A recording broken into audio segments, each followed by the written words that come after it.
Do you believe that there is a secret to happiness? I think to say that there's a secret makes it sound like it's easy. And I don't think happiness is easy. I think we really need to earn it. But I do think that in order to be a rare person, because let's be honest, there's not a lot of happy people out there. In order to be one of the rare people who is actually happy, I do think that there is a secret to it. And I actually stumbled on that secret probably about 20 years ago in a book by Paulo Coelho called The Alchemist. Maybe you've read it. If you haven't, I strongly recommend going out and getting it right now. Now, the secret that he talks about is actually the foundation for so much of what I teach. And I wanted to share the story before we go any further because it's so crucial. And whether or not you work with me or whether or not you follow me or stick to my content, it doesn't matter. I want you to take this with you and just ponder this idea as you, in your human evolution, work towards your own version of happiness. So I'm going to share that story with you now. A certain shopkeeper sent his son to learn about the secret of happiness from the wisest man in the world. The lad wandered through the desert for 40 days and finally came upon a beautiful castle high atop a mountain, and it was there that the wise man lived. Rather than finding a saintly man, though, our hero, on entering the main room of the castle, saw a hive of activity. Tradesmen came and went, people were conversing in the corners, a small orchestra was playing soft music, and there was a table covered with platters of the most delicious food in that part of the world. The wise man conversed with everyone, and the boy had to wait for 2 hours before he was given the man's attention. The wise man listened attentively to the boy's explanation of why he'd come, but told him that he didn't have time just then to explain the secret of happiness. He suggested that the boy look around the palace and return in 2 hours. Meanwhile, I want to ask you something, said the wise man, handing the boy a teaspoon that held 2 drops of oil. As you wander around, carry this spoon with you without allowing the oil to spill. The boy began climbing and descending the many stairways of the palace, keeping his eyes fixed on the spoon. After 2 hours, he returned to the room where the wise man was.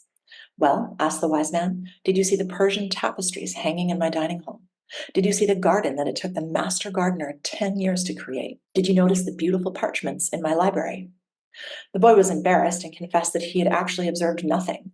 His only concern had been not to spill the oil that the wise man had entrusted to him. Go back and observe the marvels of my world, said the wise man. Relieved, the boy picked up the spoon and returned to his exploration of the palace, this time observing all of the works of art on the ceilings and the walls.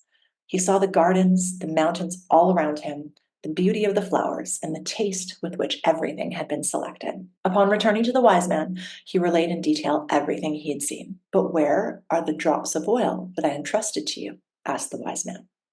Looking down at the spoon, the boy saw that the oil was gone. Well, there is only one piece of advice that I can give you, said the wisest of wise men. The secret of happiness is to see all the marvels of the world and never forget the drops of oil on the spoon. So what does that mean?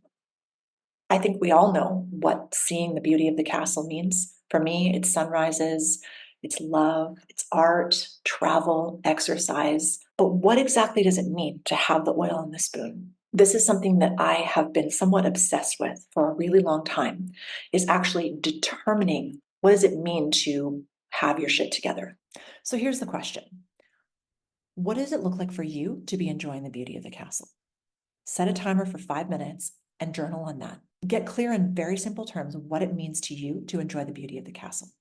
And then to keep the oil on the spoon, you can do some exploration in the different areas of your life. What does it mean to have the oil in the spoon? But what I want you to do is come up with one thing, solo uno, one thing that is going to help you feel like you're moving gently, consistently in the direction of the life that you want for yourself. For example, it might be exercise. It's a perfect one.